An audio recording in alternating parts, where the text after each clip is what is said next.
There has been a purposeful transfer of wealth from young to old. How did we get where we are today? The largest capital transfer in history happens every year. It's called Social Security. Tax code's gone from 400 pages to 4,000, and those 3,600 pages aren't there to help the young and the middle class. Old people have figured out they can vote themselves more money. What do you say to young people listening to this that go, those problems are so big? Things are worse for young people than they are for old people now, but the reality is young people do have a lot of agency. What is the actionable thing that you can go do? Find something you're good at. People say to follow your passion. I think that's bullshit. Anyone who tells you to follow your passion is already rich. What's the deal with young men doing more video games and opting out and not asking women to go out on dates? You got to have your act together. Would you want to mate with you? Start becoming more attractive to you and to women. I saw, I think, one of the best TED Talks I've ever seen from you recently about stealing from the youth to give to the old in this country. What do you think's happening, and how did we get where we are today? Well, the D in democracy is working a little bit too well, and that is old people have figured out they can vote themselves more money. And people your age don't vote in the same kind of, the same volume. So the incumbents will blame it on things like network effects or globalization, but there has been a purposeful transfer of wealth from young to old over the last 40 years. The tax code's gone from 400 pages to 4,000, and those 3,600 pages aren't there to help the young and the middle class. They're to transfer money from people your age to my age. So some specific examples. The largest capital transfer in history happens every year. It's called Social Security. People your age, there used to be 12 of you for every one retired person. Now there's 3. And the wealthiest generation in the history of the planet gets $1.3 trillion a year in the form of Social Security. And I'm not saying we should do away with Social Security, but I don't think, I shouldn't get it. It should be moved back. People are living much longer. It should be means tested. Look at the 2 biggest tax deductions are mortgage interest rate and capital gains. Yeah. Who owns homes and makes money selling stocks? People my age. Who rents and makes money with current income? People your age. And then the 2 things you really need to get ahead are a college education and to build kind of a future and start thinking about a family, housing. And if you look at the price of housing, $290 average house before COVID, $410 now, interest rates. So I think one of the reasons that Taylor Swift is so huge is I think people have given up on saving for a house. I think the reason Airbnb and so many people are traveling is like we can't afford a house. So I see it all culminates in a couple of very scary stats. The average 70-year-old is 72% wealthier than they were 40 years ago. The average 40-year-old is 24, a person under the age of 40 is 24% less wealthy. And for the first time in our nation's history, a 30-year-old man or woman isn't as wealthy as her parents were at 30, which in my opinion is a fundamental breakdown in the compact we have between us and America. And when that happens, it creates so much shame and rage that every opportunistic infection turns into full-blown pneumonia. So whether it's Me Too, or the Black Lives Matter, or some of the anti-Israel protests on campus, I'm not saying those aren't righteous movements with their own momentum, but there's fuel poured on everything because I think young people are just pissed off. Hey guys, sorry to interrupt the pod, but I got to share this quick business tip that I've been thinking about a lot lately. It's eliminate, automate, and delegate, famously from Tim Ferriss. I'm always looking for tools to help me do that. One of those tools is Riverside, the sponsor of today's podcast episode. Riverside allows you to record remote podcasts and video interviews in studio quality from anywhere. Not only can it record 4K video and audio remotely to ensure your podcast quality is top-notch, but it's also drastically improved my team's editing speed with the text-based editor. Riverside's in-platform editor allows you to upload your own content too, so it's not just footage recorded on Riverside that gets the special treatment. It can transcribe your footage, remove silences in one click, and create short clips just by selecting the text. Even better, if you make a flub, which I never do, then it fixes it. I love their AI Magic Clips, which analyzes moments in your podcast that have the most potential to get traction online. That saves hours of listening to your podcast for the 5th time to find the perfect clip. Riverside has you covered. We're always trying to remove complicated things, so don't waste your time doing what Riverside can do for you. I got you guys a deal because if I get a deal, you always get a deal. If you want to try it for yourself, get Riverside in the link in the description and use the code Codie for an exclusive discount. All right, let's get into it. I've never thought about that being sort of a powder keg that ignites these one-off instances, that it's like anytime you have hyper concentration of wealth in the hands of the few, then the many are kind of constantly on edge. That's really interesting. So is that what you also mean when you say that it's never been easier to be a billionaire but harder to become a millionaire in this country? I'll have 300 kids in my class at NYU Stern. Each of those classes is a billionaire, either through all three. Wow, I mean, really? not yet, but someone will be a billionaire. Oh, I thought you meant actually. I'm like, they're I getting introduce him to younger. her, and I just call him Big B. No, but there'll be someone who will be a billionaire either through alternative investments, probably a hedge fund, but a small chance one of them will join or start a tech company. I also think that probably about 10% of them will end up being supported by their parents.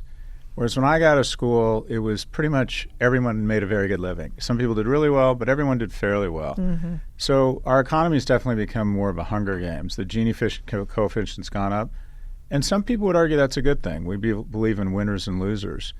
But I would argue, and I kind of go to higher ed on this, that when I applied to UCLA, the admissions rate was 76%.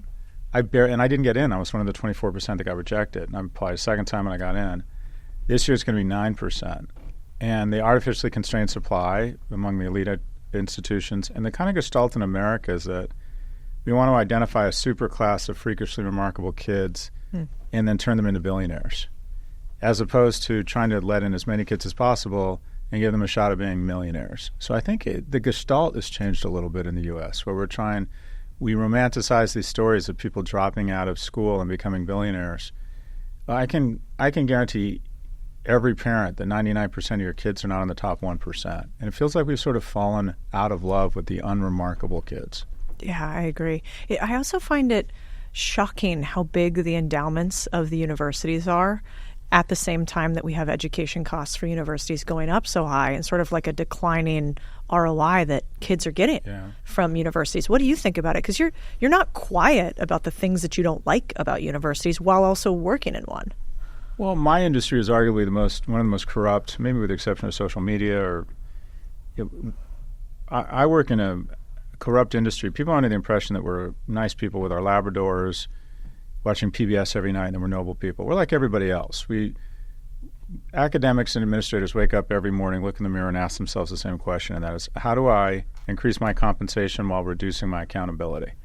And we found the ultimate business strategy, and that's to sequester the majority of public from the freshman class and artificially constrain the freshman seat. So Harvard, $54 billion in endowment.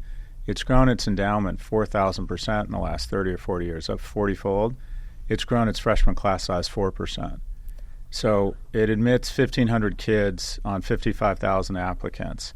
It has the resources. It could let in 15,000 and not sacrifice inequality, but they decide to artificially constrain it because if to a certain extent, homeowners and people who already have college degrees have figured out that this LVMH rejectionist exclusionary strategy is the best way to entrench the incumbents. So if I already have a college degree and I already have a house, I love it when UCLA is impossible to get into. How many people do you say kind of proudly or jokingly say, I would never get into my college if I applied now? A lot. Well, that means your daughter's not getting in. And it's not something to be proud of. In addition, once you own a home, you become very concerned with traffic, and you start showing up to the local review board, and you try and kill every new housing permit. I bought some land to try and develop in Florida, and a woman showed up at the local review board and said, I don't want them to build there because that's where I walk my dog. I call that trespassing.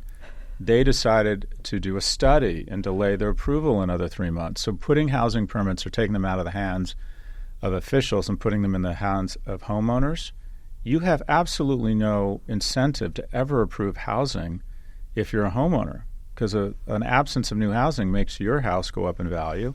An absence of elite education certification, if you already have it, skyrockets the value of your certification. So all the incentives are to make it more difficult for new entrants versus incumbents. And the ultimate example of this intergenerational theft, if you will, was COVID.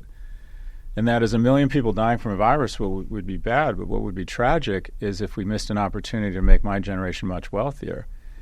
So we flushed $6 to $7 trillion into the economy under the auspices that this is a national emergency and people that need it. 85% of it wasn't spent.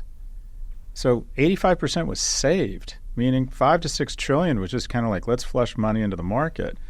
So where did it end up? It went into housing and it went into the stock market. Stock market touches new highs. Housing touches new highs. Great if you're me and you already own Netflix and you already own a home. Terrible if you're coming into your prime income earning years and want to buy stocks or buy a home. Mm-hmm. The reason I'm economically secure is that in 2008 we bailed out the banks, we didn't bail out the economy. And Apple, Netflix, and Amazon, just as I was coming into my prime income earning years as you are now, I was able to buy Amazon, Apple, and Netflix at $8, $10, and $12 a share. Those companies are trading at $180, $240, and $750 a share now. But now we don't ever want disruption or churn. When you bail out the baby boomer owner of a restaurant, all you're doing is robbing opportunity from the 26-year-old graduate of a culinary academy that wants her shot. So what you get is the credit card bill. The closest you get to the club. I'm in the club doing champagne and cocaine. You get to throw your credit card in. I run it up. The deficit is out of control, and it'll be fine while I'm alive. We still have incredible creditworthiness, but by the time you're older, I mean, deficit is nothing but a tax on young people. Mm-hmm. It's a delayed tax, but it just means your interest costs are going to be much higher when you're my age. So I think almost everything we do is an elegant transfer of wealth from young to old. What do you say to young people listening to this that go, wow, those problems are so big? You know, I'm like you said, barely trying to make rent, doing what I can over here. How do I not become a nihilist and only want to destroy things? Sure. So, well, the first thing, it sounds stupid, but it's vote. I mean, seniors figured it out. They figured out if they vote, they get money. Yep. So if young people want to figure out more child tax credits, low interest loans for business, whatever it might be, more opportunities to engage in this economy, they need, first and foremost, they need to vote. Young people do have a lot of agency. There is huge opportunity. I know that you're making money in the mainstream economy. If you're willing to work hard, I mean, things are worse for young people than they are for old people now. But the reality is things are less bad here than almost anywhere in the world. Every problem I'm talking about, it's prevalent elsewhere and even worse. So, for example, if you take the poor state, Mississippi, the average household income there is still the same or higher than it is in the UK, Germany, South Korea, or Japan. So a lot of the anger and anxiety among young people is justified, but some of it is your phone reminding you that if you don't have a hot boyfriend and you're not vacationing at the Hotel du Cap, like all your friends seem to be doing on a Gulf Stream, that somehow you're failing. So there's all this wealth porn trying to make you feel bad about your state in life. Mm-hmm. I do think if you're hardworking, understand technology, there's still a lot of opportunity, but there's just no getting around it. We're going to need new policies. I've been pretty open about my politics. I've endorsed publicly Harris for president. Her economic plan would increase the deficit by a third. Trump's economic plan would blow the deficit or be triple the deficit addition. That is essentially a tax on young people. So I'm kind of a one policy voter at this point. I think young people need more money. And this notion that, well, it's just a giveaway. Well, we give away money all the goddamn time. Corporations are paying the lowest tax rate since 1938. The super rich, not the near rich, but the super rich, the wealthiest 25 Americans pay an average tax rate of 6 to 8%. So I think we need an alternative minimum tax. I think we need higher corporate taxes. And I like what Portugal proposed. Magic wand, run for president. Portugal just passed a tax holiday. Everyone between the ages of 20 and 30 pays no taxes because they found that their younger generation was anxious, depressed, and also, quite frankly, leaving. I think we need something like that. I think we need sort of a Marshall Plan to level up young people because what we're seeing is that 40 years ago, 60% of people aged 30 to 34 had at least one child. Now it's 27%. People are literally kind of opting out, and opting out is, I don't want to bring kids into this world. And I don't think it's because they don't want kids. I think it's because they can't afford them. Mm-hmm. So, what's the point of all of this? If your kids are anxious, depressed, obese, and don't want to have children, what is the point of all this? And is it to create a class of, it's this lottery economy where let's just try and create as many billionaires as possible, even if it comes at the expense of young people or people who are just trying to be millionaires. So I think, quite frankly, I just think we're all fucked up. I don't think we've got our priorities straight. Once you're above $2 or $3 million a year in income, you're not going to get any happier. So why, I'm turning into, this sounds very populist, but why wouldn't we have a very progressive tax structure at the highest levels instead of a tax code that massively declines once you get really wealthy? And the myth in our tax code is that the rich don't pay taxes. Actually, the workhorses pay a disproportionate share. The bottom 50% pay almost no federal income tax, and the top 2% pay about 90% of the taxes. But there's some nuance there, and that is, I call them the workhorses. Mom's a baller. She's a partner at Skadden Arps, M&A transactions, makes $2 million a year. Dad is a chiropractor, and he has 2 clinics. He clears $600,000, $2.6 million a year, right? That is a crazy amount of money. They probably need to live in a city in a blue state to have those types of jobs, which means at that income level, they're probably paying 48 to 52% in taxes. So when you say the rich need to pay more taxes, and they think, well, I'm the rich, they're like, well, boss, I'm kind of working for the government at this point. I don't need to pay any more taxes. Once you make the jump to light speed, and you can have the privilege I have where I basically buy and sell assets to make a living. I start companies, I sell them. I piece out to Florida because I have that kind of mobility. My average tax rate the last 10 years has been 17%. So when I was your age and making a lot of money, but it was all current income, I was paying 40 to 50%. Once I started making a shit ton of money, my tax rate plummeted. So it's the plummet part I don't understand, and I don't see any reason why you're not going to lose any happiness. If you took taxes, say alternative minimum taxes, to 50% from 17 for someone like me, I'm not going to lose any happiness. Whereas if you can give someone a child tax credit, take them from $45,000 to $55,000, that changes everything in that household. So I think our tax policy, our fiscal policy, I think it's all designed to shove wealth from young to old. Yeah. It's interesting. I think the other part that I find fascinating is the institutional incentives that, say, big finance companies have. So, for instance, today, if you have BlackRock, Blackstone, some of the really large companies out there buying a bunch of single-family homes, well, they have so much money, so much of our money, really, from us investing in funds and ETFs, et cetera, that not only can they pay more, but they also have the institutional benefit of having great credit with all the money we have on hand, and thus like a half to 1/3 the interest rate. So I think some of the reason why things have become so expensive are not just they're actually, I don't agree with you on all the tax policies perfectly, but I do think it seems wrong that somebody could use my dollars to have a lower interest rate to pay more for our houses and then bundle them again. We also saw during 2008 that mass bundling of the American dream of home ownership can be problematic as well. So that is another one that I worry about. What do you think, though, about the people who might say, hey, I actually want to pay my fair share in taxes because, like you said, where else is there better to pay taxes than America? But they're concerned about things like trains that go to nowhere in California and government that can't do much with our tax dollars. I don't think, look, do we need to increase tax rates or cut spending? The answer is yes. If America was a household, America's making $50,000, that household's making $50,000 and it's spending $70,000 and it has $330,000 in debt. That's just not sustainable. And every day we get new credit card offers to keep rolling and paying, continuing to spend $70,000 on $50,000 in debt. We get $7 trillion in spending, $5 trillion in tax receipts. You just can't manage a household responsibly. At some point, the Chinese or whoever aren't going to show up for one of our treasury auctions, and interest rates are going to skyrocket, and you're going to have, shit's going to get real pretty fast. So I just don't think there's any getting around it. I like states like Florida and Texas that have no states. I like when states compete.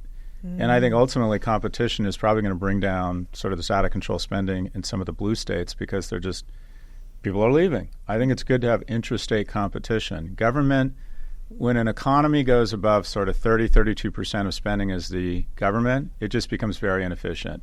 2/3 of employment in Argentina is government employees. It's just not, there's no productivity, there's no incentive there. So I would love it if someone had an adult conversation and came in and said, We've got to cut Social Security spending by 10 or 20%. We're going to have to cut, 40% of all spending right now, government spending, goes to seniors. It's about to be 50%, which lowers the amount of money we can invest in technology, R&D, and education, which have a much bigger payoff. I think we're going to have to massively cut social services, entitlements. It all leads to entitlements. We're going to have to look at everything, and we're going to have to raise taxes because the far left and the far right, as far as I can tell, come together and agree on two topics. They agree on reckless spending, right? I want more services, more social spending. You want more military and lower taxes. I know, let's do it all. And we'll just keep racking up the deficit because young people haven't done the math and we still can continue to borrow. Our credit card hasn't been shut off. It's irresponsible. It's mortgaging our future. So I'm with you. No one wants to have that conversation. The third biggest issue among people your age in the election is the deficit. And it never gets mentioned among our politicians. It's just, the right, there's a myth that Republicans are more fiscally responsible. They love deficits as much as we do, as much as Democrats do. So I'm with you. I would love to see, all right, we have $2 trillion in deficit. You can have a small deficit, $400 billion, as long as you're growing the economy. So that's $1.6 trillion. All right, come up with $800 billion in tax cuts or in spending cuts, and the other side will agree to $800 billion in increased taxes. But that sounds way too reasonable. There needs to be a grown-up in the room at some point here. It's gone on way too long, and because the deficit really hasn't popped up. We're now this year going to spend more money on interest on the debt than we spend on our military. That's at some point it's going to begin crowding out almost everything. So yeah, I'd like to think we're ready for an adult conversation. It hasn't happened yet. Fingers crossed. So if we're sitting out there right now and you're talking to a young person and they're about to slit their wrists because they see no light at the end of the tunnel, what do you tell a young person today? Like, what is the actionable thing that you can go do now? Sure. Having having seen so many different moves in markets, what are some words of wisdom you'd have if they want to make money? Okay. I just wrote a book on creating economic security, and I do think there's a formula. The first is focus, and that is find something you're good at. People say to follow your passion. I think that's bullshit. Anyone who tells you to follow your passion is already rich. And the guy telling you to follow your passion made his billions in iron ore smelting, right? Be a DJ on weekends, play in a soccer league, design jewelry with your friends, open a restaurant when you're already rich. The vanity industries are really difficult because there's 180,000 people in SAG-AFTRA. These are it's not easy to get a union card. That's the union representing actors and stage workers or producers. 83% of them last year didn't qualify for health insurance because they didn't make $23,000. So acting might be your passion, but unless you're in the top 1% and you're getting bright, blinking green signals that you're in the top 1%, go find something else. And I don't want to crush your dreams. Just have a sober conversation around what's required to make a living in that industry. So find something you're good at. And the key part of that is find something you're good at in a non-romantic industry. The guy who has this studio, I've been here twice this week, this isn't that romantic. He found some shitty loft space on Avenue B and rents it out to podcasters and is probably making really good money. That is not, he didn't dream of that when he was 9. I know I'm going to install sound insulation on a loft in a mediocre area in Manhattan and rent it out to podcasters. I don't think he was dreaming that when he was 9. But this is a good business. Now I just opened 2 more. There you go. This is find something you're good at and think, I could become great. And by the way, if you don't know it, when I was 17, I thought I was going to be a quarterback. When I was 19, I thought I was going to be a pediatrician.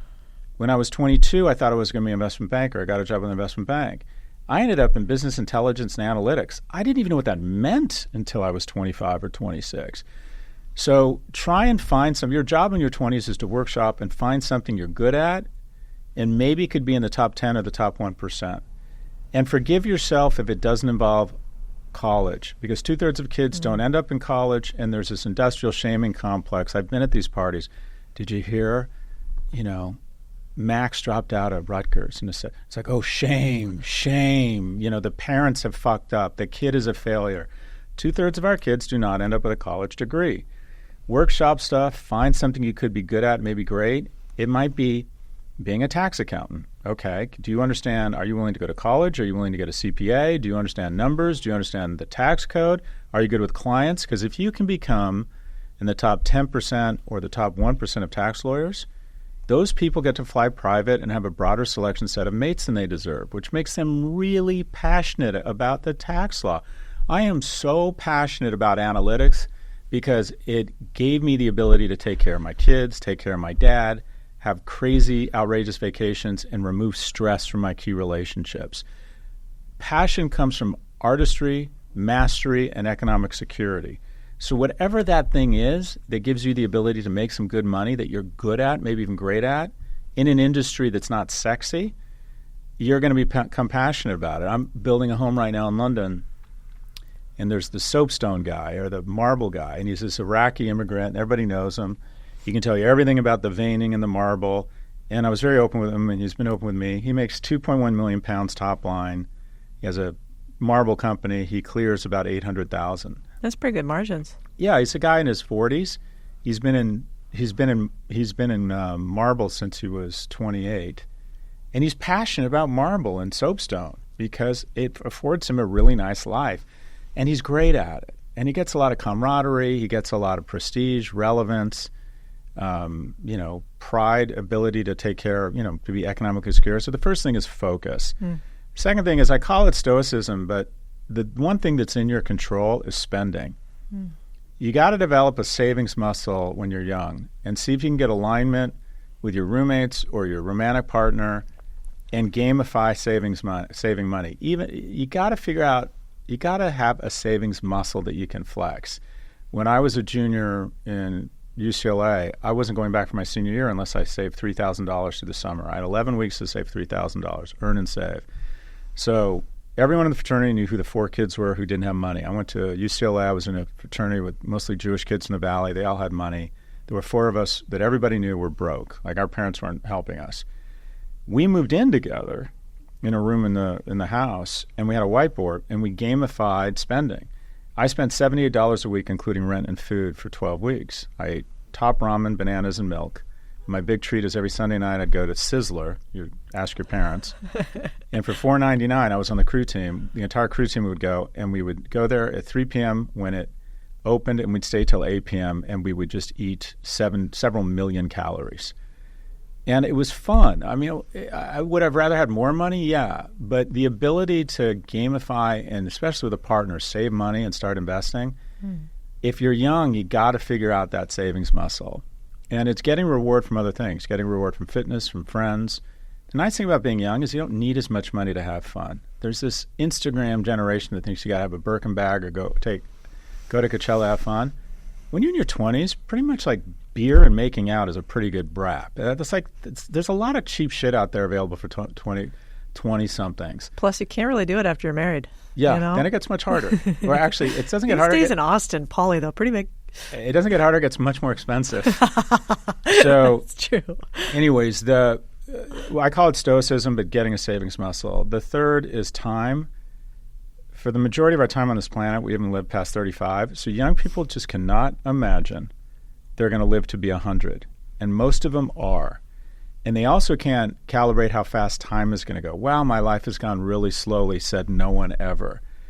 If you, from the age of 22, just figure out a way to get 2, 3, 5% of your income out of your hands. 99% of us will spend everything that comes into our hands.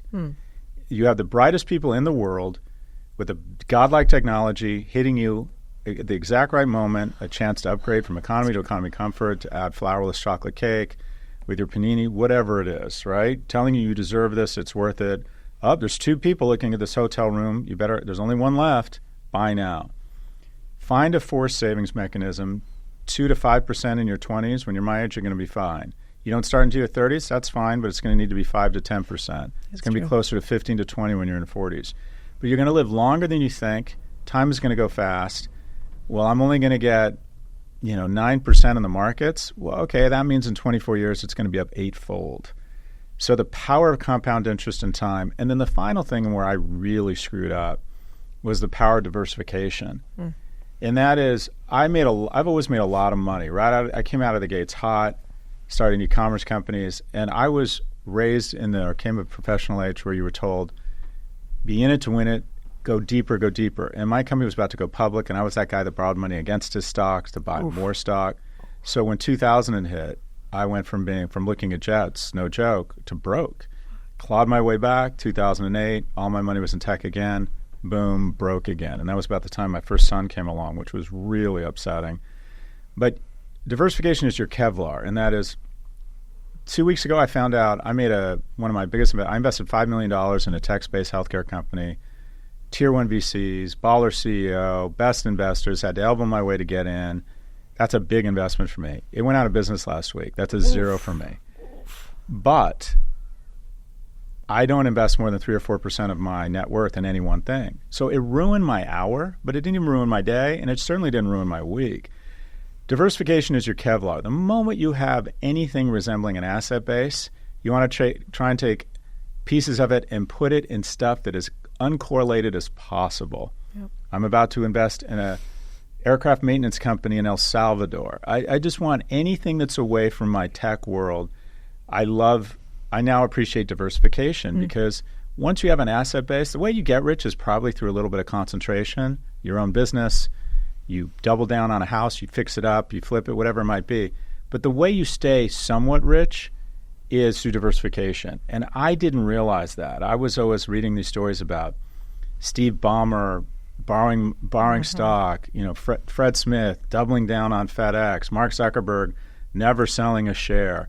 No, diversify. Because here's the thing, the market will always trump individual performance. And no matter how good you are, if you're in tech in 2000, you're going to get hurt. Yep. Amazon lost 90% of its value from 99 to 2001. And then also a little bit of forgiveness. Recognize that when your stocks go down, recognize when you have a business fail, that most of it is not your fault. Mm-hmm. And at the same time, when you kill it and you buy stock and it doubles and you were smart enough or lucky, you weren't smart enough to buy NVIDIA 3 years ago, you were lucky enough. You are never more prone to a big mistake than after a big win. Bring in your horns. So I wish I'd learned diversification. I didn't save money in my 20s and 30s. My first feeling when my son came marching out of my girlfriend, it was supposed to be bright lights and angels singing. I felt so nauseous, and I thought, well, okay, in addition to childbirth being gross, which I think it is, I felt incredible shame because I was sitting there at 40 years old. I'd made so much fucking money, and I was broke because I wasn't smart enough to diversify. Because I thought, I'm such a baller that my company is going to be worth $1 billion, so I'm going to keep doubling down. So my first sentiment when I saw my son was I failed this kid. And I want to help young people realize I don't want anyone to ever feel that way. And you don't need to be a billionaire. Just start saving some money. Real estate's a great for savings. Figure out a way to get it out of your hands. Keep saving. And just in case you don't go double platinum or have a podcast that's number one or have a movie or buy NVIDIA, you don't need it. I can get you rich. That's the good news. The bad news is the answer is slowly. Mm-hmm. So what I would tell young people is even if you don't end up in an amazing job, if you start early and you follow this pattern, you're going to be economically fine. That's such a good point.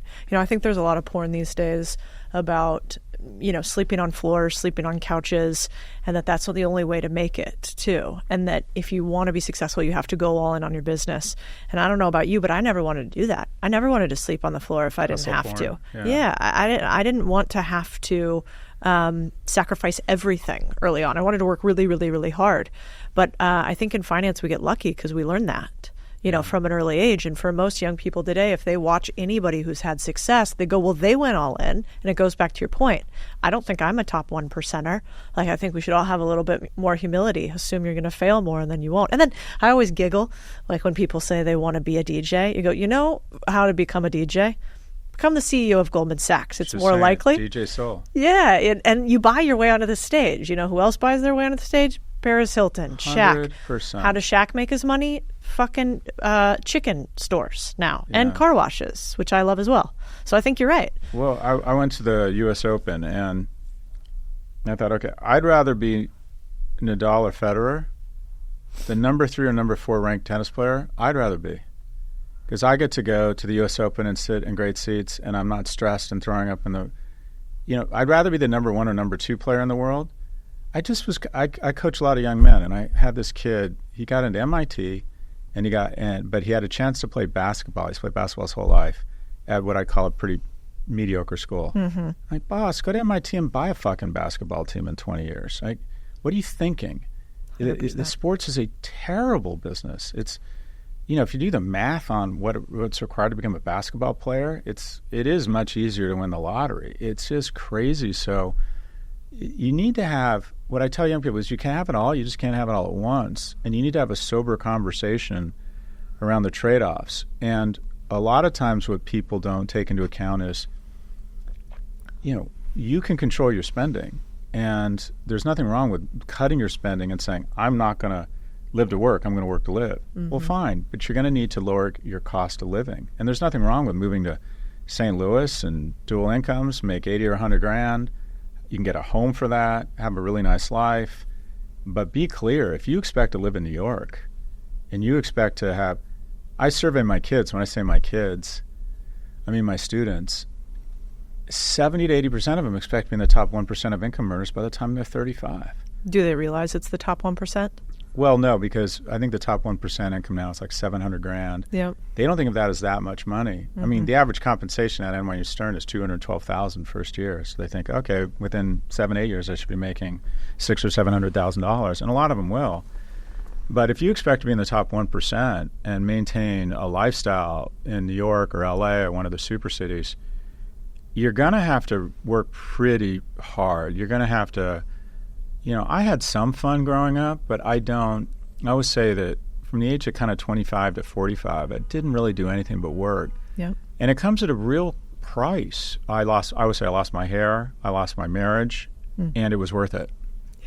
Yeah, it's interesting. I do think you either get to choose short-term or long-term pain. That's right. And I wish somebody had told me that earlier. Which like these days, I never like to when they play those videos, like the reaction videos of the girl crying because life's hard and then they make fun of her. And that never really sits that well with me because I think it's because we kind of failed them. We didn't tell them it's going to be fucking awful. Your first job is not supposed to kill you from how hard it is. It's supposed to kill you from the pure monotony of like awful labor. What was your first job? Finance. My first. Mine too. Yeah. And so, 80-hour weeks, taking all the, Series 7, 24, 63, all that jazz. And I was the dumbest and the least qualified and didn't have any fancy, friends or family. And so, but it was also awesome because I learned massive pain tolerance really young. It's a great training. Yeah. And I think that's probably what we should tell them instead, that your first job's going to suck, but eventually it'll be worth it. Well, what I would say is that, almost it's like rearing children. It gets better. We're told a lie that it's going to be great. At least for me, I think babies are awful. I couldn't stand the first 2 years. I thought it was just torture. I thought my job was just to make sure this thing didn't get near a body of water and keep it alive. And I didn't find that rewarding. Do things make you happy though? You seem to have like a steady state of unhappiness. Happiness. Here's the good news: I hate my life less and less every day. But good. What I say about kids is 2 to 5, it gets kind of fun, and then 5 to 15 is amazing, and then you kind of lose them again. I'm going through that right now. But what's your oldest? 17. Okay, so you haven't seen the other side yet. Yeah, no. Maybe that's good. I'm waiting for that. We'll see. Okay. We'll see. It's hard to believe it when they don't, they don't call them and they don't. It's like that Tina Fey thing where you have a crush on somebody. My son was in town doing his college tour, and I'm like, would you like to grab coffee? I mean, you're probably busy, and I'm busy, but if you're free, I could find time, but you probably don't want to. I mean, it's just you'll never find people less impressed with you than your teenagers. But anyways, look, everything's a trade-off. You just have to decide what you want to trade off and when and how much. And I get it. I'm not going to tell kids to give up their 20s. Have some fun, spend some money. Try and find a little bit of money to put away. And also just recognize your first job, even if you don't like it, give it a couple of years, give it 2 or 3 years to see if it gets better. But also recognize you may not end up in your dream job right out of college. Few of us do. But that's a learning. I went into investment banking. I worked at Morgan Stanley. I hated it. They hated me. I was terrible at it. Totally. And that was a learning. But it was really good training because it gave me attention to detail. It gave me kind of the ability to suffer a little bit. It taught me a little bit about working in a large organization. It also told me I don't have the skills to be in a big company. I'm too insecure. Anytime people went into a conference room, I would think they were talking about me. I didn't have patience or maturity. If I met someone senior to me that I think was as smart as me, I I'd get angry that they were making more. I mean, I just was too immature to handle a big company. And people romanticize entrepreneurship. I went into entrepreneurship as a defense mechanism. I mean, I'm just not going to be successful. I met my stallmate from Morgan Stanley, who's been in investment banking for 30 years now. We were both very transparent about our wealth. We ended up in almost the same spot economically. He's endured much less stress than me. Right. If you have access to corporate America, the U.S. corporation is the greatest wealth creator in history. The reality is most of us don't have the skills. We don't have the patience. It's not easy to get up and put on a tie. It's not easy to go to corporate events and pretend to like the boss's husband. This shit is not easy. It's awful. And be thoughtful and be patient. And occasionally you're going to suffer injustice. People less intelligent and less hardworking are going to get promoted. There's injustice everywhere. But if you can endure those injustices, typically over time, the American corporation is a great way to get wealthy slowly. And the majority of entrepreneurs, I think, do it the majority of entrepreneurs are immigrants. They can't go to work for Google. They didn't get to go to work for Dartmouth. So when kids come to my office hours, they say, oh, I have an offer from JP Morgan, but I'm thinking of starting my own business. They think I'm going to break into song and say, go for the small business. I'm like, fuck that. JP Morgan, here you come. Well, it's true. I mean, I was at Goldman, I was a shitty little peon analyst back in the day for 2 years, and I hated my life for all 2 years of it. And to this day, 12, 13 years later, it's still like Codie Sanchez. Yeah, she's on these businesses. She's got this online thing. She also worked at Goldman Sachs. I'm like, that huge credibility. Huge credibility. And I hear they spend about $100,000 a year training new members. So that's probably the cheapest university you can get great training. Is a corporate MBA, basically. It's a great, incredibly smart peers. Yeah. It's the way I describe it. It's like having served in the Marines. You're really glad you did it, past tense. Yep. But I've started a bunch of business, but what did I roll out first? That I was at Morgan Stanley. Yeah. Because we all are proud of our brands and the institutions, but anyone who right out of college can go get a graduate degree called a U.S. corporation, I would say do it. You might be good at it, and if not, it's going to help you zero in on what you're good at. And they do these crazy things called health insurance and retirement plans and training. First thing they did was they sent me to Columbia for this mini MBA. Yeah, I got my MBA at Georgetown through State Street. There you go. So same thing. I mean, it would have cost me $160,000 is what the executive program at Georgetown cost. That's crazy. It's crazy. And I had a hell of a time, but I think the most valuable thing I've ever done was work in corporations and start a business, not my MBA. I think that's, everyone has a path. I describe business school for the elite and the aimless. Ooh. You're good at what you do, you're smart, you want to make money, you're disciplined, but you have no idea what you want to do. We all try to sound very focused in our business school applications, but if you were really good and knew what you wanted to do, you don't need a graduate degree, you just go do it, unless you want to be a lawyer or a doctor. That's a great point. Business school is for those of us who were trying to figure it out, career switchers. Like all the investment bankers wanted to be consultants because we didn't want to give up the money, we just knew we hated investment banking. All the consultants wanted to be investment bankers. You would think we'd get together and be like, hey, it sucks over here. But it is a great way to figure out sort of what you'll like more and also get a great credential.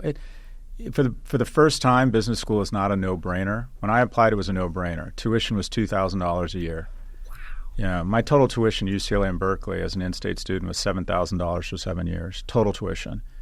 And 76% admissions rate at UCLA. I graduated with a 2.27 GPA, true story. And Berkeley let me into graduate school. Things have changed dramatically. And I'm now a good citizen. I pay a lot of taxes. I give a lot of money back to those alma maters. So I would argue their really slack admission standards was the right way to go. Fascinating. What do you think about, one of the other things that seems to me leads to success long term, if people actually want to quote unquote win monetarily, is like a massive ability to handle failure. You I think are really interesting because you're very, you're not quiet about your opinions. Right. If they don't turn out to be right, you go, well, here's my thought process. That seemed reasonable. It worked or it didn't, but I'm going to at least say the quiet part out loud, and we can see how I tracked one way or the other. How did you get comfortable being wrong publicly and getting over it? Being wrong a lot? I don't think you're wrong a lot, by the way. Yeah, I'm wrong often. I get a lot of strength from my atheism. That's fascinating. Why? You just don't think anything matters? to a certain extent, and that is, I'm convinced that at some point I'm going to look into my kids' eyes and know our relationship is coming to an end. Mm-hmm. And it's going so fast, and everyone who I'm worried about their opinion or being shamed by, they're going to be dead really soon, and so am I.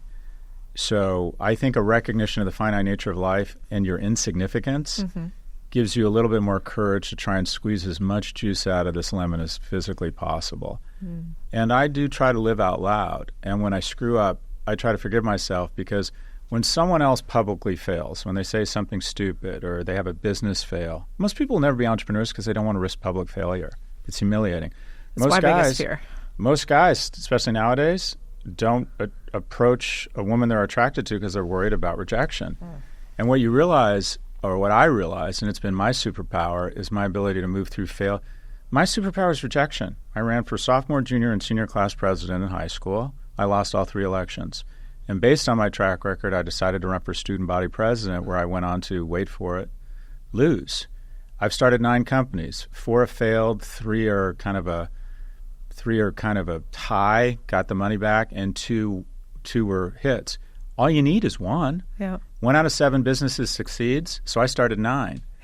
And my superpower was when I had a business fail, or when I was divorced, or when I lost my mom, I knew how to mourn and I knew how to move on. And the only thing I can guarantee anyone is you're going to have a certain amount of tragedy and a certain amount of joy in your life. The ratio of those things, some of it's out of your control, where and when you're born, a lot of luck, health of your loved ones. But the thing that's in your control is your ability to move through that failure. And I've been shot in the face, professionally and personally. And I was always able to say, okay, my business failed, learned a lot, I'm going to go raise more money and start a new business. What does that look like? Like right after you lose an election or you fail in a business, what do you do? Do you sit with like a whiskey? No, I think it's different for everybody. What I would suggest is everyone needs to find things that make them feel good about themselves. Friends. Well, what do you do? Well, this isn't going to come as a surprise to you. I struggle with anger and depression. I'm very cognizant of it, and I have a series of kind of activities to try and, when I feel like I'm going dark. What's weird is failure or adversity doesn't send me into a depression. Other things do. So I think it's probably more chemical with me. But everyone needs to figure out, how do I maintain a sense of enthusiasm? I have so many really successful friends, came out of Ivy League schools, started hedge funds, got to $1 billion under management. We're making $2, $3, $10 million a year. And then the market goes south on them. There's a bunch of redemptions. Their fund closes down. And for the next 5 to 10 years, they're like stuck. They can't get past the failure. Yeah. And it's not hitting a home run. It's your ability to just get to the plate as many times, because at some point you're going to connect. So my cognitive behavior or tricks for trying to bust out of a depression, when I feel myself going dark, I have an acronym, SCAFA. The first thing I do is I sweat. Exercising resets everything for me. It's like pressing the reset buttons. Yeah, you're fit. Well, I'm trying. I'm holding on to every last vestige of my youth. C, clean. I try and eat at home. Not a lot of butter or salt, which I find is really helpful. Abstinence, in the sense that I love alcohol and I love THC. I'm a better version of me, a little bit fucked up. I love being high. I love marijuana. I love alcohol. I'm really good at both of those things. And I think, I'm like most people, they're an enhancement to my life. And I know how to control them mostly. But when I'm feeling depressed, I just take them out of my life. Whatever's happening to those sensors in my brain, I just don't want to fuck with them.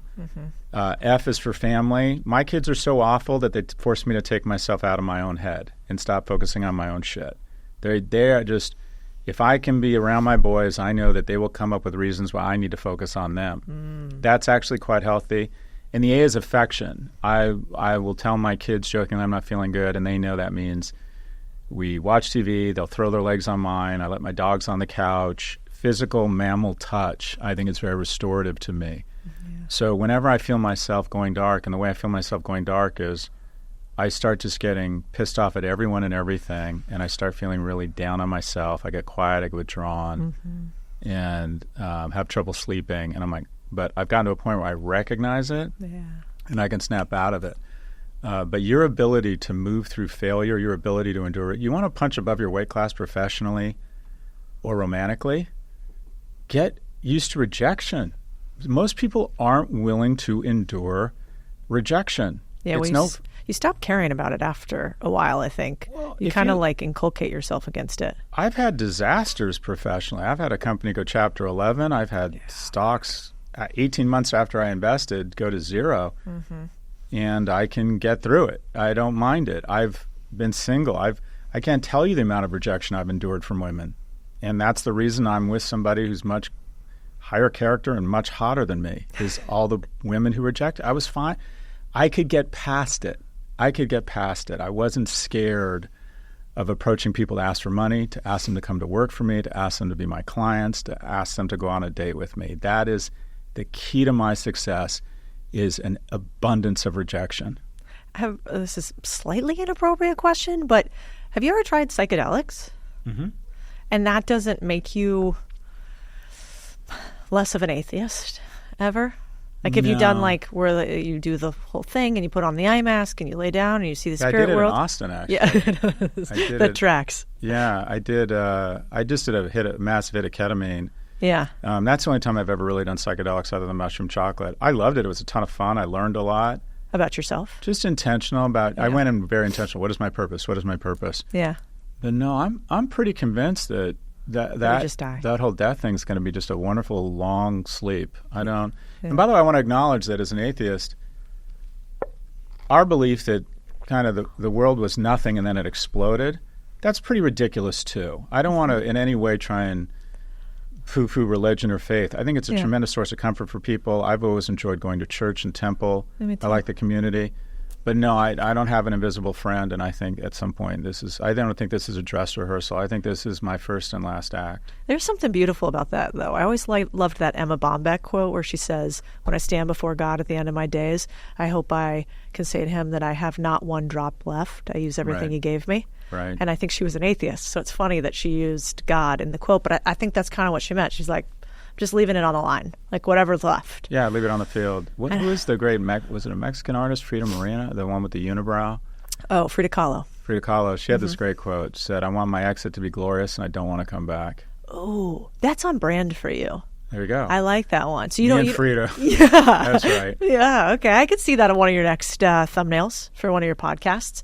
Okay, I want to talk a little bit about...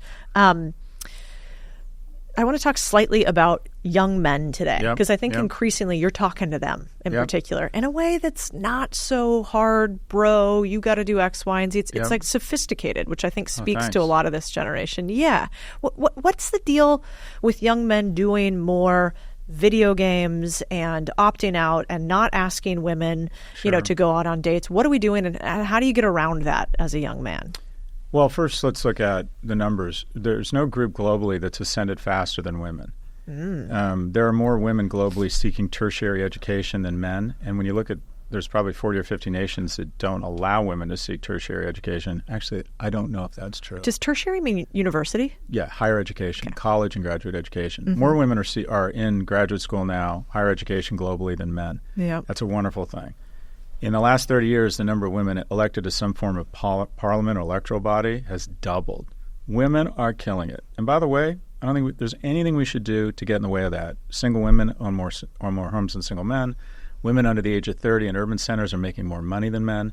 In the next 5 years, there's going to be 3 female college grads for every 2 male college grads. 2 out of 3 women under the age of 30 has a boyfriend. 1 out of 3 men under the age of 30 has a girlfriend. Why? Because women are dating older. Why are they dating older? We are producing way too few economically and emotionally viable men. And there's a variety of reasons. There's straight biology. Men's prefrontal cortex is about 18 months behind. When you applied to college, when there was another senior from your high school who was a male, you were competing against a junior. We're less mature. Boys mature later. They catch up at about 25, but at 18, they're basically a 16-and-a-half-year-old girl. School education is highly biased against boys. If you think about the behavior we want in school, it's sit still, be organized, be a pleaser, raise your hand. You're describing a girl. Schools that are just boys only end up with twice the amount of recess time because boys are like boys are like dogs. They need to be tired. They need to be kind of worn out. In addition, there's some societal factors that have been especially rough on boys. We have the second most single-parent homes in the world. And if you reverse engineer where a boy comes off the tracks, it's when he loses a male role model. And what's interesting in the studies is that girls in single-parent homes have the same outcomes, same college attendance, same rates of depression. All the studies show that while physically stronger, boys are emotionally and mentally much weaker. So they're not going to college. They're not mating. They're not dating. Half of millennial men say they are no longer dating. They're no longer even trying. This is like the incel movement. They're much more prone. Online dating, it used to be family, friends, and school, how you met people. Now it's 70% online. Yeah. And we don't like to talk about this because we like to sort of assume that every problem men facing is kind of their own fault, and that any problem facing women, it's because they're victimized. And if you look at online dating, basically most women want the same guy. And that is, if you have 50 men on Tinder, 50 women, 46 of the women will show all of their attention to just 4 men. They all want the same dude. And so that leaves 46 men vying for the attention of 4 women. So a man of average attractiveness on Tinder has to swipe right 200 times to get 1 match. So that's 1 coffee. And then 4 of the 5 coffees will ghost him because their filter kicks in again. So a man of average attractiveness has to swipe right 1,000 times to get 1 coffee. So he gets what he feels is validation of his lack of worth in the mating market. Oh. They're much more prone to addiction. They're much more prone to conspiracy theory. They're much less likely to leave home. So what you have is an entire generation of men without male role models who are more prone to addiction and who start engaging. They become much more prone to misogynistic content. They start blaming women. They become more nationalistic. They start blaming immigrants. They stop believing in climate change. And some, they become really shitty citizens. And the ripple effect it's having is the mating market. And that is 3/4 of women say economic viability is key in a mate. It's only 1 in 4 men. We don't care. Men are disproportionately evaluated on their economic well-being. Women disproportionately evaluated on their aesthetics. Yep. But when the pool, men mate horizontally and down socioeconomically, women horizontally and up. But when the pool of horizontal and up of men is shrinking every year, there's just less household formation and there's more loneliness. And if you talk to couples that have been married longer than 30 years, 3/4 will say one was much more interested in the other in the beginning, and it was always the man was much more interested. Because the downside of sex is so much greater for women than men, men are much less choosy. Men feel like their obligation is to spread their seed to the 4 corners of the earth. Women's obligation is to be as filtered as possible, as selective as possible about inbound opportunities and pick the strongest, smartest, and fastest seed.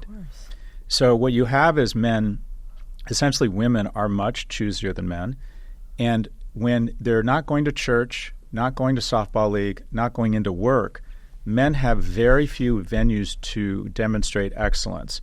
What you find with these couples is the woman says, I wasn't interested in him, but then I found out he's really kind. Totally.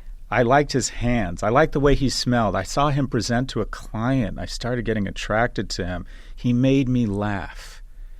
How do you demonstrate excellence as a man when there's no venues where you're around other people for extended period of time doing something different?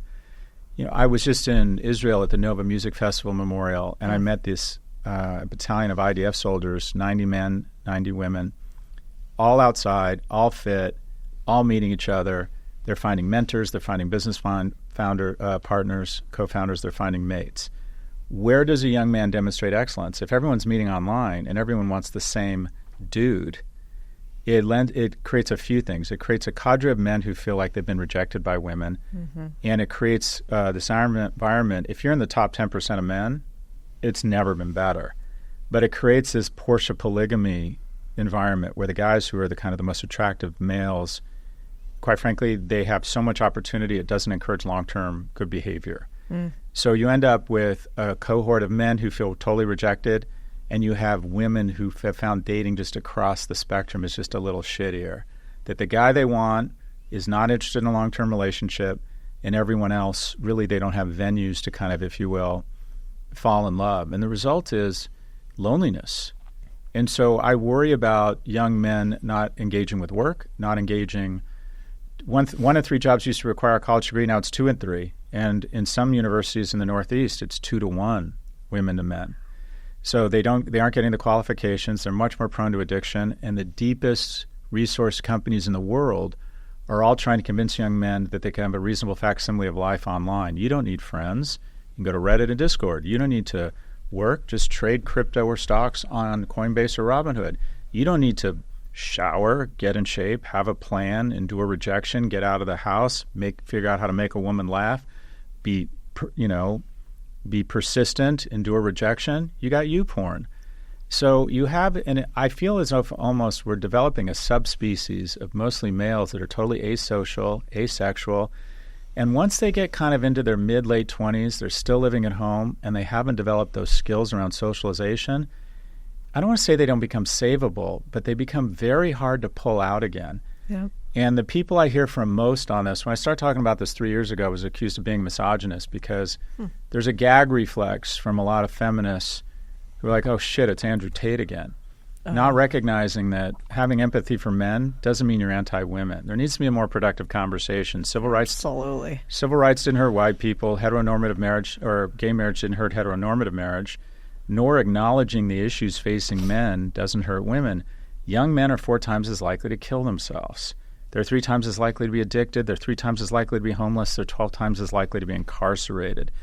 If there was any special interest group that was killing themselves at 4 times the rate of the control group, we'd move in with programs.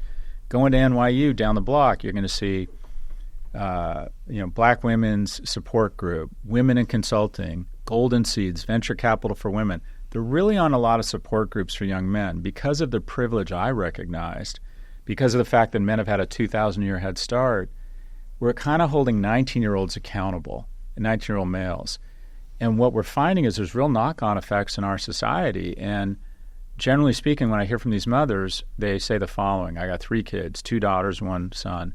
1 daughter's in Chicago in PR, 1 daughter's at Penn, and my son is in the basement playing video games and vaping. So less mature brains, less opportunity educationally. A lot of the jobs that were on-ramps into a good middle-class life have been outsourced or offshored. Mating market that is crowding into the most attractive males and leaving everyone else out. Fewer third spaces for people to meet and fall in love and mate and have children. And it's leading in a technology sector that is trying to convince men you don't need to get out of the house, you can stay at home. And I relate to these men. I was one of them. I didn't have a lot of prospects when I was younger, living with my mother, and I could have easily just gone down a very bad path. So I think this is something that is a real societal issue. I think the biggest threats to our society aren't climate change or even income inequality. I think it's 1, extremism from the far left and the far right, and 2, I think it's loneliness. I think you're right. Well, I mean, you see when you go to war-torn countries, and I spent a lot of time building businesses in Latin America, you know what civil unrest looks like? It looks like a lot of fighting-age men on the side of the streets without 100%. Anything else to do. And if you've been through, I mean, Kareem's sitting over here, and he's from Egypt and has seen all around the Middle East, and I've traveled the Middle East and Latin America, and you can feel what it feels like to be in an area where there is a different kind of powder keg, which is young men that, understandably so, have more aggression, more testosterone, and feel like there's no outlet.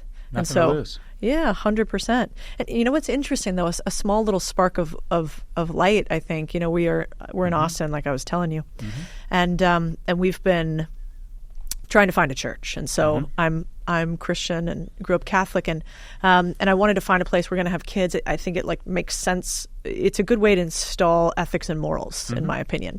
And so it's like, where else do you go where you can sort of teach these? Yeah, exactly. Yeah. And so whether that's Stoicism or Catholicism, whatever it is. And I had the damnedest thing happen. We did a little tour, a group of churches to kind of see one we would like, because I think I would have PTSD from a Catholic church again. I just like too many wooden pews. But we went to this church called Red Rocks, like a New Age Christian church, which I kind of thought would freak me out. Like text to donate. Like I don't know, it just kind of scared me. And yet when I walked in, I was shocked. All around were these really attractive young men and women, and they were like happy. Yeah. And they were meeting one another. And I went from church to church to church to church all around Austin, which is a pretty liberal place. And in each of these areas, I mean, we're talking 18-year-old kids to maybe 35-year-olds. They're meeting one another. Yeah. And I thought, man, if you are sort of a lost young man or woman and you are white and maybe you come from a decent background, there's probably one place where you have your own little version of a safe space. And that might actually be a church. I think, look, when I coach young men, the first thing or exercise I do is I say, give me your phone, unlock it, I won't judge you. And we try and find 8 to 12 hours on their phone, which is ridiculously easy between Twitter, TikTok, Coinbase. And then what do you have? You want to lean into your strengths. You have a lot of capital when you're young. It's human capital. You have a lot of time. So we're going to reallocate that capital to a higher ROI. Smart. First thing we're going to do is we're going to get fit, right? We're going to sign up for classes. I don't care if it's Berries or an app or there's a great fitness, the Aloe app has fitness classes. You go to whatever it is, F45, we're going to start getting fit. We're going to feel better about ourselves. We're going to feel more confident. 2, we're going to start making some money. If you have a phone, you can make money in this economy. I don't care if you're a Lyft driver, TaskRabbit, or whatever they call it. You're going to start figuring, if you go to a construction site and you have any skills at all, you can start at about $20 an hour. I don't care if it's 4 hours a day. The way you make a lot of money is by starting to make some money, because you get a taste for flesh and you start thinking, wow, this money thing's awesome. And then the third thing we're going to do is at least 3 or 4 times a week, we're going to put ourselves in an environment with strangers in the agency of something bigger than us. It might be church. It might be a nonprofit. Yep. It might be a sports league. It might be a writing class. You have to be around strangers. And we write down, every time you're there, you got to meet somebody, a potential friend, a potential romantic partner, and you got to go up and introduce yourself. But being in that company of other people in the agency of something else like church, it's just incredibly important. And young men need those guardrails. Young men, one of the things I got at Morgan Stanley, was how to read a room. Also, it's just so important. I think we talk about a code. I'm writing a book on masculinity. I think masculinity can be a decent code for a young man. And I think if a man is supposed to be kind of 3 things, a provider, a protector, and a procreator. And I think all 3 of those things are wonderful, and men should aspire to all 3 of those things and break down what it means to be each of them. But the only way you're going to get there is in the agency of others and being in communities. Men are dangerous when they sequester. When a woman doesn't have a romantic relationship, a lot of times she will pour that energy into her work, into her friends. She finds other places to give and receive love. They're much better at maintaining a social network. When a guy doesn't have a prospect of a romantic relationship, he stops showering. He stops looking for a job, right? And I remember this. When I was 23, my first girlfriend told me if I didn't stop smoking so much pot, she was going to stop having sex with me. And I was really enjoying that part of my life. So I got my shit together and I stopped smoking so much pot. Guys need guardrails. Young men need guardrails. That might be church. It might be the Marines. It might be a girlfriend. It might be Morgan Stanley that told me I couldn't party every night because it was really hard to get up at 6:30 and put on a tie and haul my ass downtown. But without guardrails, men don't demonstrate the same discipline as women in their early years or early adult years. It takes them a while to catch up. It's such a good point. Yeah, and I think also women out there too, like what a dumb thing. I always sort of giggle about the 6'5" Trust Fund Blue Eyes song. Because I'm like, I can't think of anything that would make me more miserable. Like who cares? Height has no bearing on happiness. Neither does eye color. Sure, money actually decreases misery largely, but I don't think it increases happiness to a huge degree in a relationship. And so I hope at some point women also start pushing back against some of these ideas. And I also... I wouldn't hold your breath. I think, yeah, you're probably right. But, I have a lot of friends who are my age. I'm a little older, and they make money. Yeah. And at a certain point, they start to realize that maybe men don't want to date them as much because they're really narrowing their field of who they will date. And so, and a lot of the women, women these days increasingly seem like the studies show that they don't want to date men theoretically who have different political views. So I always joke with my cousin because she's super liberal and she can't find a dude. And she's super cute and she works hard. And I jokingly send her the studies that say, maybe you should date a conservative because young men our age are more of them. increasingly conservative. So it's just math.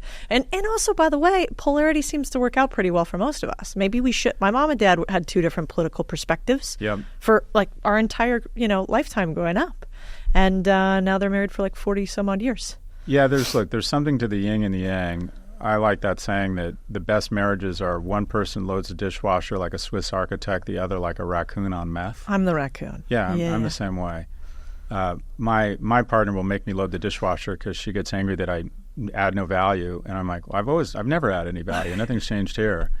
But then I load the dishwasher and she'll unload it and reload it. That's Chris, my husband, ex-military. You're doing it wrong. Yeah, 100%. You're doing it wrong. But there's so many reasons. The thing I hate about men getting more conservative and women more progressive, it's yet another reason for people not to hook up. When I was dating, if I looked at all of my dates, all of my relationships, for the life of me, I would not be able to tell you what political affiliation they are. I know, right? It's like we've invented another reason for people to decide not to hook up. And what I tell men, the general advice, a lot of young people, how many times have you heard, I have all these great female friends, attractive, nice, high character, professionally, they have their act together, and they can't find a man. That's not true. They can't find a man they want to date. That's true. And my general advice to men is you need to get your act together. You got to have a plan.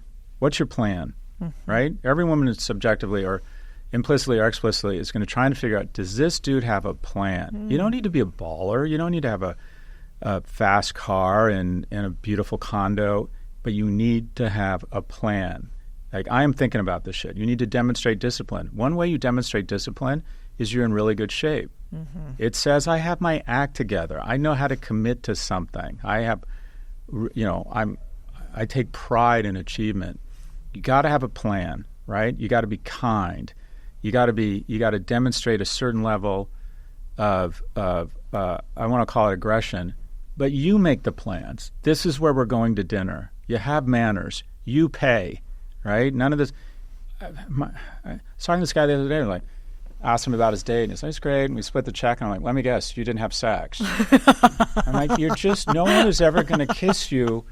They'll all pretend that it's fine, you paying, and then she's not going to have sex with you. I do remember the one date where they did that. Like, to this day, I remember the guy that did that. I was like, you want me to pay? And he was like, sure, you want to? And I was like, yeah, when women offer, that's the most hollow offer ever. And I know that's sexist, but there's evidence to back that up. Yeah, it's true. I tell my son, if they're in the company of women and they can't pay, they shouldn't go. But, or go somewhere for free. Yeah, or go for a walk. That's totally fair. Go do a workout. Take a dog for a walk, whatever. I get it, yeah. Whatever it is. But women are generally attracted to men for three reasons. The third is kindness. They want someone who's going to be a long-term partner. The second is intellect. If you're funny, really lean into it, because the fastest way to communicate intellect, and men who make good decisions, women are attracted to them because if you make good decisions, your kids are more likely to survive. But the number one is your ability to signal resources.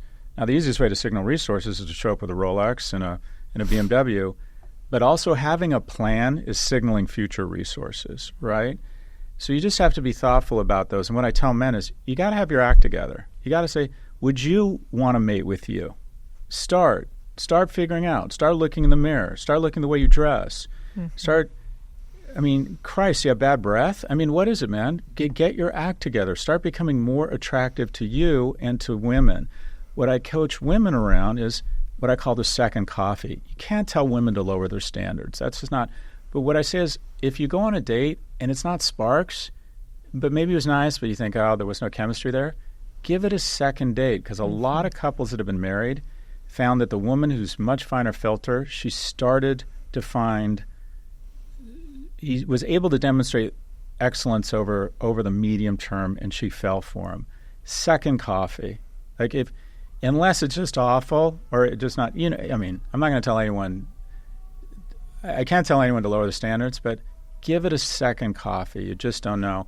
And then the other thing I tell all young people, your default setting is yes. I have some friends going out. Yes, I'll come.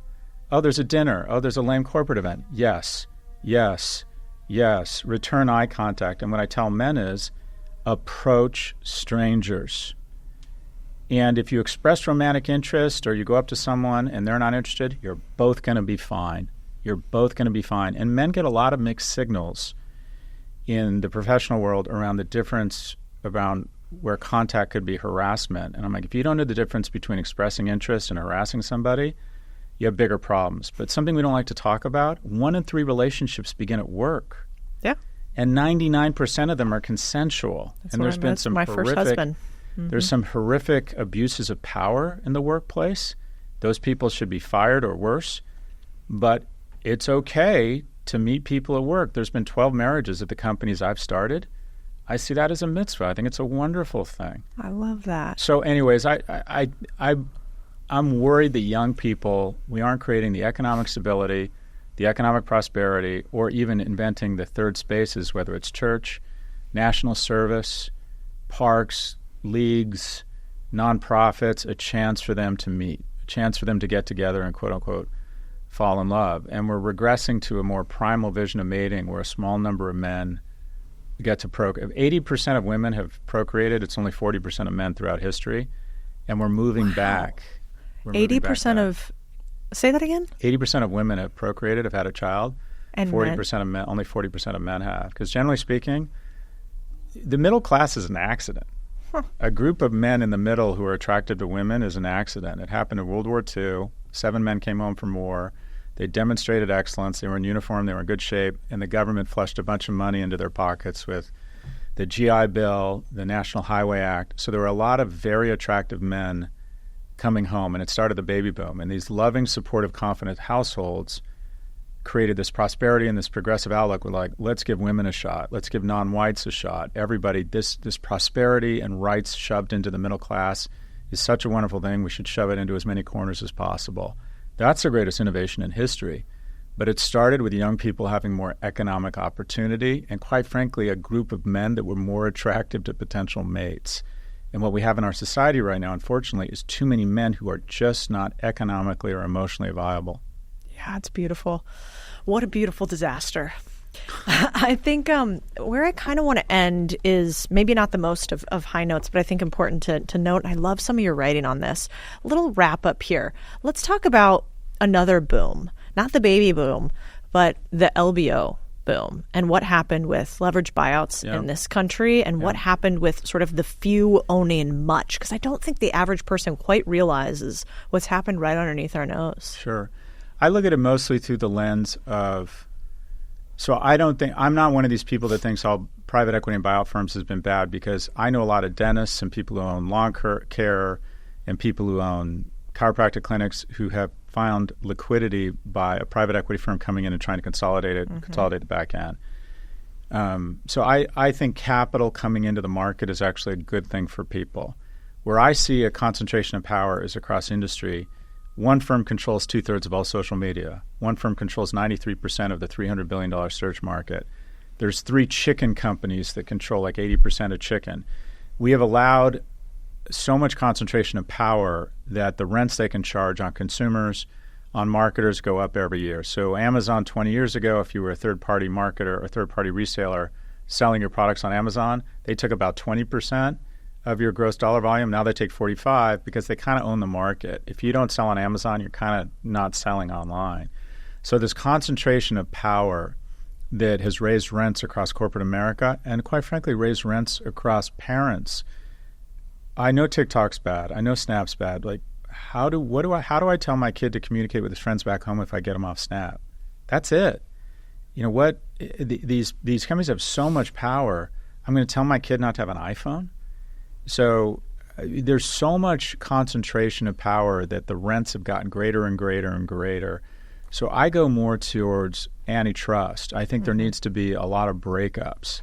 It's good for shareholders. When AT&T was broken up into the 7 baby bells, all 7 of those companies were worth more than the original AT&T within 10 years. Google hasn't really innovated. Search isn't much different than it was 10 years ago because they haven't needed to. They have 93% share. They buy any company that threatens them.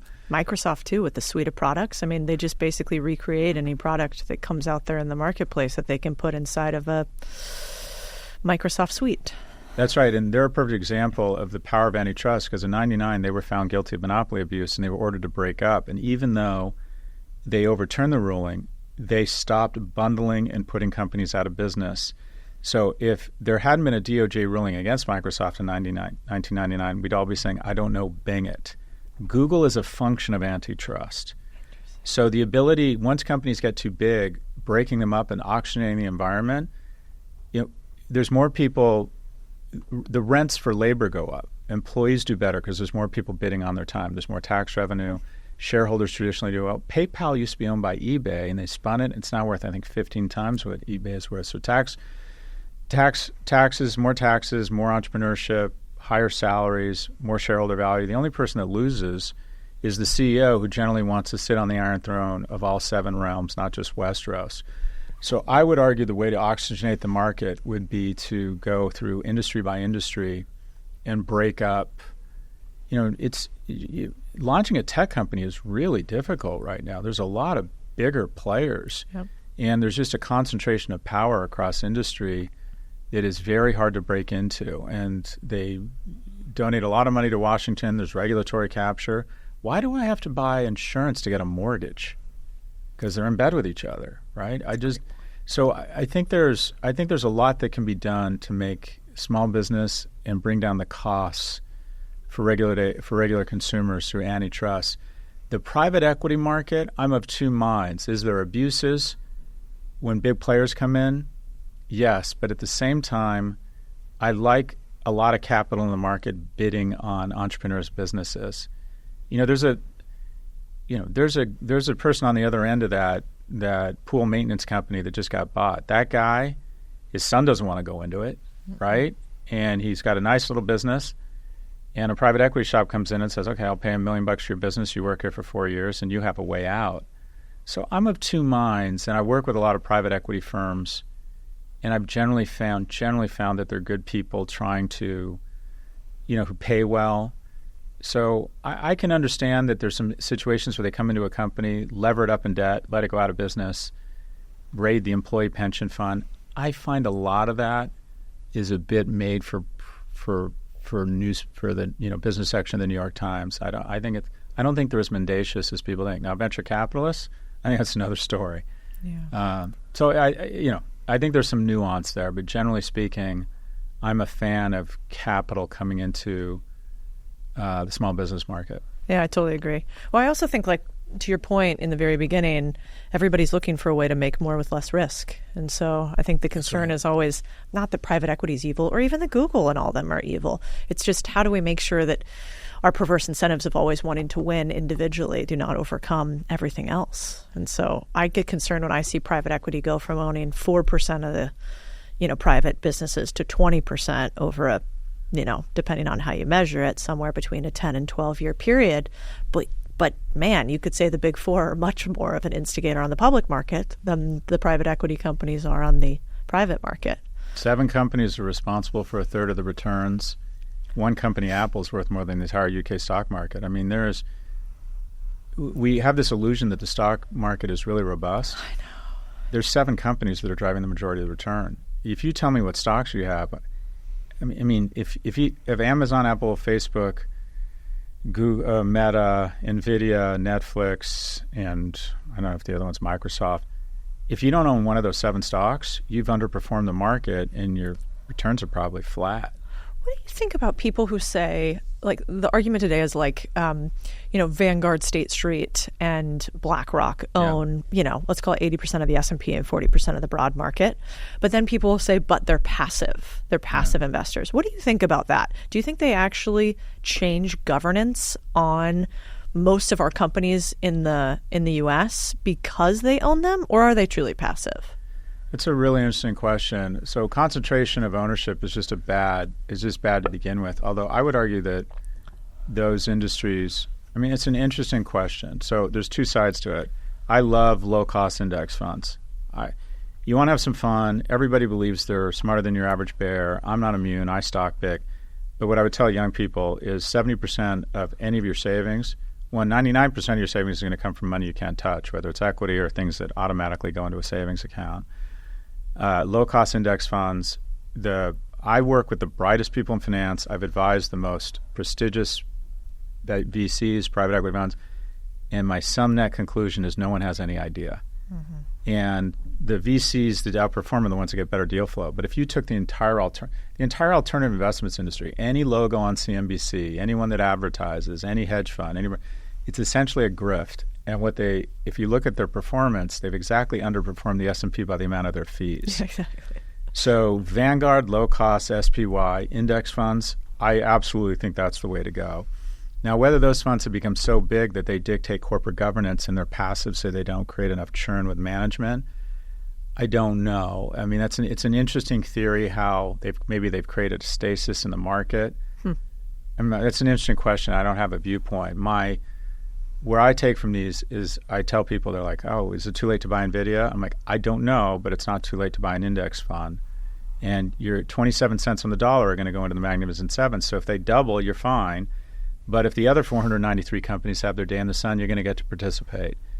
And the market, especially in America, I wonder if emerging markets are about to finally have their day in the sun because the U.S. market is actually pretty expensive.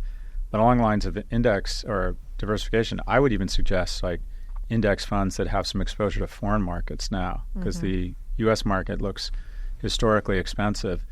But you don't need to be a hero. It's like what John Bogle from Vanguard said, you don't need to find the needle in the haystack, buy the whole goddamn haystack.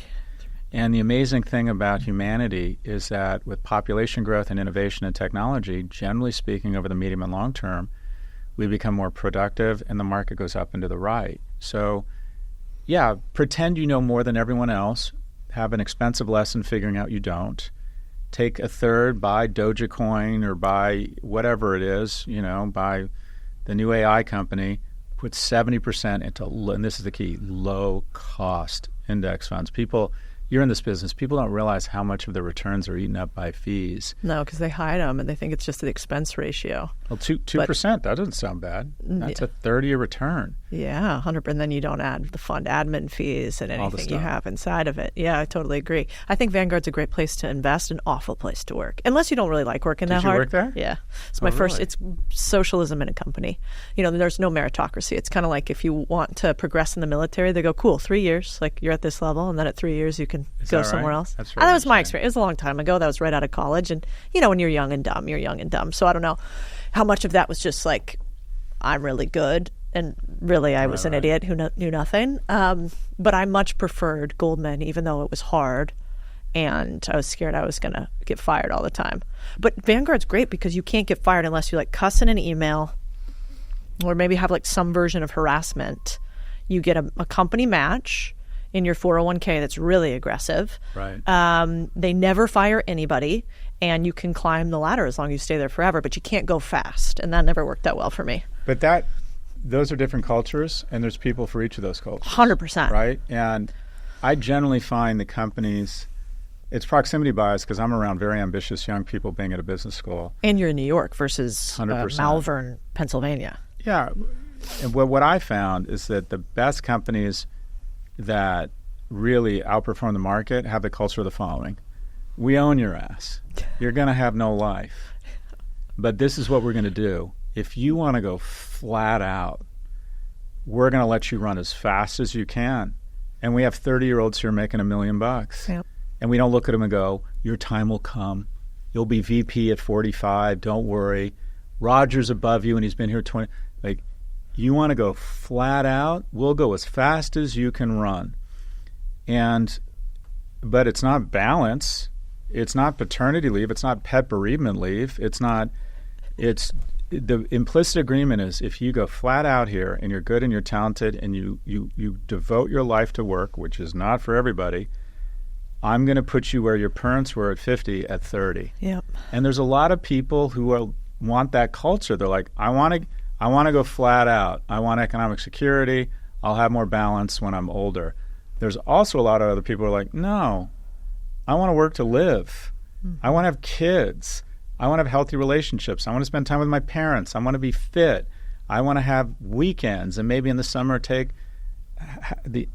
Friday off and go to the lake. They're probably happier.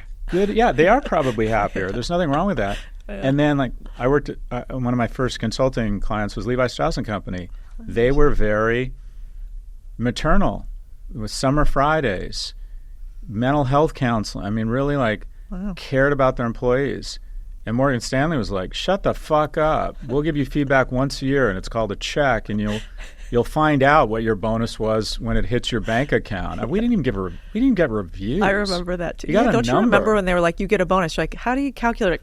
excuse me? Don't ask how you calculated this. And now my employees are like, can you please tell me how much you make and when? I'm like, what? Also good for you guys that you have the balls to ask this stuff. Yeah, quarterly reviews and yeah, the world's changed, probably for the better. But the majority of the people I'm around, young people, want to go flat out. And the companies that usually outperform the market are the ones that create that culture around going kind of. The ultimate arbitrage in our economy is fossil fuels. But the second of that is finding young, super hardworking, super talented people who are better with technology and paying them 30% of what you're paying Bob, who's a 40-year-old, and they add 90% of the value. They're less mature. They're not very good managers. They're super smart. They don't have dogs or kids, so they're willing to kind of work all the time. That's the ultimate economic arbitrage in corporate America. And the companies that attract that secret sauce, that is very talented young people, outperform everyone else. That's such a good point. Yeah, today Tanner was like, oh yeah, we've got some free time. We have 23 minutes in between meetings. We were giggling. I'm like, yeah, that's exactly what we want. Okay, last question. Elon Musk. Do you not like the guy? You guys get at it at Twitter. Did he really call you insufferable? Did you just put that on a drift? What do we think about Elon? No, he called me an insufferable numbskull. On Twitter? Yeah. Did you talk back to him? I don't even remember. I don't remember what I was saying. Yeah, it's not a big deal. And he's actually reached out to me through a friend saying we should get together. I like that. I like a little bit of, I think you got to push back even on the biggest billionaires. And they can handle it and they'll probably push back too. Yeah, look, the problem is we're in a culture where we've decided if someone or a company is a net positive, if I had a button that Elon Musk would have to go back to South Africa, I wouldn't push that button. I think he's been a net good for the world. Inspired the EV race, the space. I mean, seeing that rocket, that booster rocket captured on it as it's falling, that shit's just inspiring. But at the same time, the problem with the word a net good for society is the word net. I also think he should be held accountable for his coarseness and his cruelty. I don't think you attain that level of power such that you cannot pay people their legally obligated severance. I don't think you accuse an employee of being a sex criminal such that that employee has to move their house. I think he's not a very good role model for men. I don't think living alone with none of your 12 children by 3 women with a loaded gun next to your bed is what men should aspire to. So, I think it's just sort of a Greek tragedy. I think he's going to move the world forward. But I think, quite frankly, being coarse and cruel and super into ketamine, I don't think that's something young men should aspire to. So should he be recognized for his achievements? Yes. Should he also be held accountable? And should we be critical of him on the things where I don't think he's living up to his blessings? Yeah. And but look, I don't think he thinks a lot about me, nor should he. But I don't, more generally, the people who are most patriotic are the ones who've invested most in our nation, and that's veterans. They're the most patriotic. The thing I find so distressing about guys like Elon Musk and generally what I'll call this tech bro community is I think they're the most blessed Americans. Or the most blessed people on the planet. Because if you look at a map, if you go up the western coast, you start at San Diego, Qualcomm, and you go up to LA, you get SpaceX and Snap, and you keep going north, you get Salesforce and Meta and Alphabet, and you keep going north, you get Amazon and OpenAI and Microsoft, and then it stops when you hit the Canadian border. Lululemon, maybe, in Vancouver. And then you go down to San Diego, and it stops, and you got to go another 5,000 kilometers until you get to Mercado Libre. Maybe there's something about being in America that has really helped you. And I find these are the first people to shitpost America. So it's like, boss, you don't realize a lot of your success is not your fault. It's the success of other Americans. Every one of these companies is built on a technology that was funded by American middle-class taxpayers, whether it was DARPA, whether Elon Musk got $350 million tax-free loan. He hates subsidies, but he was there for it when we gave him a low-interest $350 million. Their charging stations are being built out by taxpayers. DARPA, the internet, Netflix was built on net neutrality funded by California and the other 49 states' taxpayers. And yet they seem to just dislike America once they have leveraged the shit out of it. And I just find it obnoxious. I think that's a good pushback. My husband is a contractor still for the Defense Innovation Unit at the Department of Defense in their AI portfolio. and runs the commercial portion. And, you know, a lot of what you talk about of us versus China, and which is real, not like us versus the Chinese, but the actual Chinese government, only happens because, you know, the government is willing to fund a bunch of initiatives in Silicon Valley and in venture capital that venture capitalists would not. No way. They wouldn't get near it. They wouldn't get near it. And Yeah. you know, you and I both know a lot of people who are full-time venture capitalists. I want to come back in my next life as one, because I don't think the real hard work is being the founders, doing the ridiculously hard masochistic thing that is building a business out of nothing. And I also think, you know, being a government worker, when you have to go to war at a foreign land, which is our soldiers. So Agreed. I agree with you. All right.